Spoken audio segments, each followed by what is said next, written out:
નમસ્કાર દોસ્તો, આપ જોયા છો સાયક્રો મીડિયા હાઉસ સંચાલિત નવસારી લાઈવ.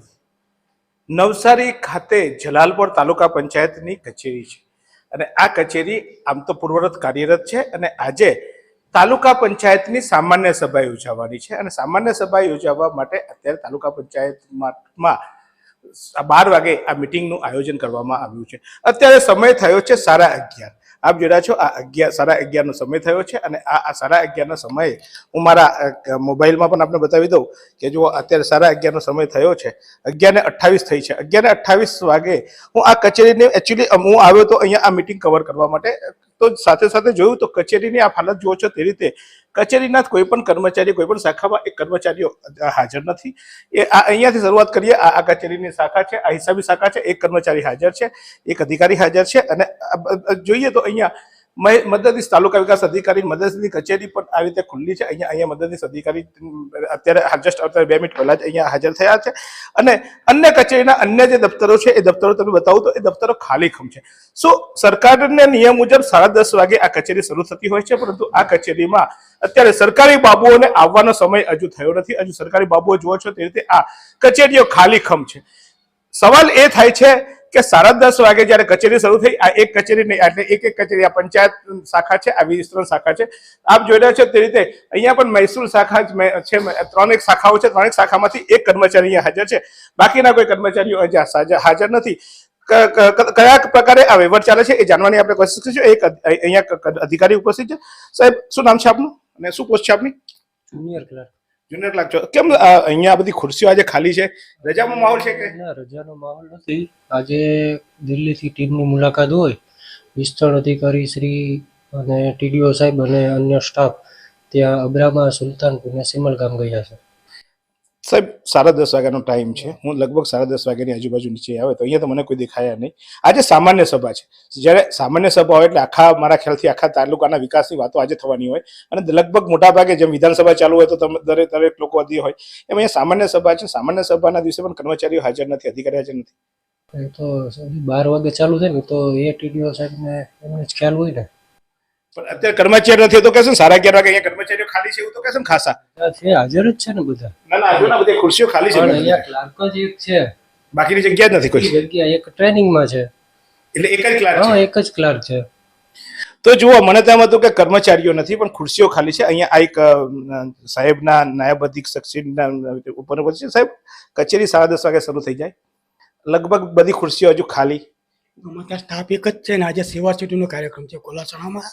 વિસ્તરણ અધિકારી ત્યાં ગયેલા છે ને ટીડીઓ સાહેબ છે તે નવી દિલ્હી ટીમ આવવાની છે, તેની જોડે વિઝિટમાં છે. 11 વાગે કારોબાર સામાન્ય સભા છે ત્યાં સાહેબ આવી ગયા. 11 વાગે તો 11:30 થઈ ગયા. હા, એટલે ત્યારે હું કરી મારી ઘડિયાળ ખોટી હોય તમારી ઘડિયાળમાં જોઈ લઈએ આપણે. ના, મોહમ્મદ સાહેબ આવી ગયેલા હતા બધા. અમે મિટિંગમાં મુદ્દા ચર્ચા કરવા માટે ભેગા થયેલા હતા. હું બધા અહીંયા હતા. બાંધકામ શાખામાં બધા આવેલા. અત્યારે 3 કર્મચારી દેખાય છે. આમ 3 પેલા બ્રહ્મા, વિષ્ણુ ને મહેશ્વરી. એટલે આ તમારે એવું છે કે આ તમારા બ્રહ્મા, વિષ્ણુ, મહેશ જ આખી પાલિકા તાલુકા પંચાયત ચલાવે છે? કારણ કે 3 હાજર જોયા. બ્રહ્મા કોને, વિષ્ણુ કોને, મહેશ કોને ગણવાય ખબર નહીં, પણ આ તાલુકા પંચાયત 3 જગ્યાએ ચાલે છે. મારી વાત સાંભળી લો. આ ભાઈ છે ને એટીડીઓ છે, સામે ભાઈ છે જુનિયર ક્લાર્ક છે, હું અકાઉન્ટન્ટ છું. હવે અહીંયા તમે બ્રાન્ચ ઉપર નજર કરો ને, પહેલા ફ્લોર પર એટીડીઓ સાહેબની કેબિન છે, બીજી અહીંયા જુનિયર ક્લાર્ક મેકમની છે. આ ભાઈ એક જ મારી પહેલા સાંભળી લો, પછી તમે જે કહેવું કે હું બધા જવાબ આપીશ. આ ભાઈ છે જુનિયર ક્લાર્ક મેકમ છે, બરાબર. એક જ વ્યક્તિ છે, બધો ચાર્જ એમની પાસે છે, બરાબર. બીજું વિધા એટીડીઓ સાહેબ, બરાબર. ત્રીજું અહીંયા જે વિસ્તરણ અધિકારી 2 બેસે છે, એમાંથી બંને સેવા સેતુમાં, સુલતાનપુર, અબ્રામા 3 જગ્યાએ છે, સિમલગામ ત્યાં છે. બીજું કે આપણે ટીડીઓ સાહેબ છે ને એ પણ ચાર્જમાં છે. ટીડીઓ સાહેબ જલાલપુરમાં ધવલ સાહેબ પટેલની બદલી થઈ ને, અને સામે આપણે ગંદીવાળા સાહેબ ચેતનભાઈ દેસાઈ સાહેબને ચાર્જ મેળવ્યો છે, બરાબર. અને એ સાહેબને ચાર્જ મેળવ્યો એટલે એ સાહેબ પણ અત્યારે બીજી જગ્યાએ વ્યસ્ત છે. પણ સામાન્ય સભા અને બધું શરૂ થવાનું 12 વાગે છે, એટલે 12 વાગે આવી જશે. ઓકે. અને બીજું કે ઉપરના વાળા બાંધકામ શાખા, મનરેગા શાખા, એ બધી શાખાઓ છે જ. એ બધી શાખાઓ બધા અમુકની છે, મોટા ભાગના બધા, કારણ કે બધું ફિલ્ડના જ કર્મચારી. પીએમએ સ્ટાફ લઈ લો, મનરેગા લઈ લો, મિશન મંગલમ લઈ લો, બરાબર, એસબીએમ લઈ લો, બધા ત્યાં જ છે. બાકી બાંધકામ શાખામાં જે કર્મચારીઓ બેઠા જ છે સાહેબ, તમે જોઈ શકો છો. શિક્ષણ સાહેબ ચાલો તમે કેવો, કારણ કે સરકાર કે સાચું, સરકારી બાબુઓ કે અમારે સાચું માનવું જોઈએ, પણ અમે તો સામાન્ય માણસ, અમે તો અહીંયા રખડતા આવ્યા. આજે થયું કે જલાલપુર તાલુકા પંચાયતની સામાન્ય સભા યોજવાની છે, આખા જલાલપુરના વિકાસની વાતો થવાની છે, તો ચોક્કસ અહીંયા તો ચહલ પહલ હશે, પરંતુ અહીંયા તો એકદમ શાંતિ છે. નથી કોઈ હોદ્દેદારો આવ્યા, નથી ટીડીઓ સાહેબ, તો ચાલો માની લેવાય ધવલભાઈ સાહેબની બદલી થઈ ગઈ અને એમની જગ્યાએ અન્ય કોઈ કર્મચારી આવ્યા, પણ નહીં, અહીંયા નહીં. આ તો આ કચેરી તો વાત આવી. હિસાબી શાખામાં એક સાહેબ છે, બાકી હિસાબી શાખાના સાહેબો કદાચ એ ખબર નહીં કેમ કેવી રીતે વિસ્તરણમાં અને બીજામાં જતા હશે, કે બીજા જ્યારે કેન્દ્રની ટીમ આવતી હોય ત્યારે હિસાબી શાખા નથી કરે તો હિસાબ અહીંયા રાખવાનો હોય, એ ચોપડા લઈને ફરવાનું ના હોય. પણ તેમ છતાં માની લઈએ, બીજી કચેરી પણ જોઈ લઈએ આપણે કે શું હાલત છે આ કચેરીઓની. કચેરીઓમાં પંખાઓ પણ ચાલુ હોય છે, એટલે કચેરીમાં કર્મચારી બેઠા ના હોય તો પંખા તો ચાલુ જ હોય છે. પણ આપ જોઈ રહ્યા છો તે રીતે આ બીજા માળની કચેરી પણ આપણે પહોંચ્યા છે. અહીંયા પણ આપ જોવો છો તે રીતે એકદમ તાલુકા વિકાસ અધિકારી, મદદનીશ તાલુકા વિકાસ અધિકારી જે છે એમની ચેમ્બરમાં આપણે જવાની કોશિશ કરીશું. જો આ શાખામાં જે છે, આ શાખામાં એ બધા કર્મચારીઓ શાંતિથી ટેબલ પર આરામ ફરમાવતા હોય તે મુદ્રામાં બેઠા છે. અને આ એક કચેરીમાં ચોક્કસ 3 કર્મચારીઓ તો છે જ, બાકીના કર્મચારીઓ નથી, રજા પર પ્રોગ્રામમાં ગયા છે એવું માની લઈએ. ચાલો અહીંયા એક કચેરીમાં કર્મચારીઓ છે, પણ સામેની કચેરી જુઓ, મદદનીશ તાલુકા વિકાસ અધિકારી IDP, કચેરી ખાલી, પંખા ચાલુ, આ હાલત છે. આ બાજુ અન્ય કચેરીમાં જઈએ તો અહીંયા આ કચેરીમાં પણ જુઓ તો આ કચેરીમાં થોડીક ચહલ પહલ દેખાય છે, પણ આ કચેરીનું નામ કયું છે ખબર નથી. કઈ શાખા છે ભાઈ આપની? આ મનરેગા છે. ઓકે, મનરેગા યોજનાનું નામ તો બદલાઈ ગયું, પણ કર્મચારીઓ અત્યારે દેખાય છે. કદાચ અહીંયા ચોક્કસ એવું કહી શકાય કે રોજગારી આપવા માટે આ કર્મચારીઓ સક્રિય છે એવું માની શકાય. અને સામેની શાખાએ જઈએ, આ ઈ ગ્રામ શાખા, ઈ ગ્રામ શાખામાં પણ આ જ હાલત છે કે પંખા ચાલુ અને કાગળો દસ્તાવેજો ખુલ્લા પડ્યા છે. આ ઈ શાખાની હાલત છે. સાહેબ કેટલા કર્મચારીઓ છે અહીંયા? આપણે છૂટા કરી દીધા છે, એટલે એક જ ગાડું ગબડે છે. એક જ તમે એક જ છો? આપનો શું હોદ્દો છે? Computer operator. કોમ્પ્યુટર ઓપરેટર છો. ઓકે, ઈ શાખામાં તો બધું કામ હવે તો ઈ પર થાય છે, અને તમે એક જ તો કેવું આખા તાલુકાનો સંભાળ વહીવટ કરતા છો? એ લોકોને છૂટા કરેલા છે, પણ લેવાની ઉપરથી ગાંધીનગરથી છૂટા કરેલા છે. એમાં તો અમને પણ બહુ આઈડિયા નથી. આમાં પ્રજાના કામ અટવાતા તો હશે સાહેબ? હવે એમાં તો ખરું, એ વાત તો ખરી.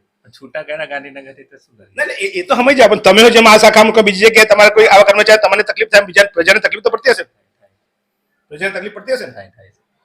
તો જુઓ, પ્રામાણિકતાથી એ કહે છે કે આ કર્મચારીઓ નહીં હોવાને કારણે પ્રજાને તકલીફ થાય છે, અને પ્રજાને તકલીફ થાય છે, કર્મચારીઓ નથી. એક તરફ વિકાસની વાતો થાય છે, અને વિકાસની વાતો કરવા માટે જ્યાં જુઓ છો આ બીજી શાખા પણ આપ જુઓ છો કે RDP શાખા, એમાં પણ કચેરીમાં કોઈ કર્મચારીઓ નથી.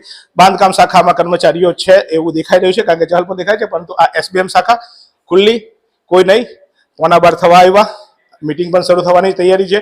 અને આ જુઓ છો તે રીતે આ બાંધકામ શાખા છે. બાંધકામ શાખા ચોક્કસ કાર્યરત હોય એવું દેખાય છે, કારણ કે બાંધકામ શાખામાં થોડું કામ વધારે રહે, મલાઈ પાણી થોડીક વધારે હોતી હોય, પણ બાંધકામ શાખામાં પણ આ કર્મચારીઓ છે. અને એ અત્યારે આ જોઈ રહ્યા છો કે અહીંયા છે, અને બાંધકામ શાખામાં પણ હાલ કર્મચારીઓ, અધિકારીઓ અહીંયા ઉપસ્થિત છે, અને અહીંયા આ શાખામાં પૂરતા કર્મચારીઓ દેખાય છે. બાકી આખી કચેરીમાં રામ રાજ્ય અને પ્રજા સુખી, કોઈ કર્મચારીઓ 11:15 વાગ્યા સુધી આજે સામાન્ય સભા છે, સામાન્ય સભામાં પણ નથી આવ્યા. તો આ તો મારો એક બતાવવાનો વિચાર એ હતો કે પરિસ્થિતિ એ છે કે જ્યારે વિકાસની વાતો થતી હોય ત્યારે વિકાસ કરવા માટે સરકારી નિર્ણયો લેવા પડે. નિર્ણય લેવા માટે કર્મચારીઓ, અધિકારીઓ હાજર હોવા જોઈએ અને પ્રવૃત્ત હોવા જોઈએ.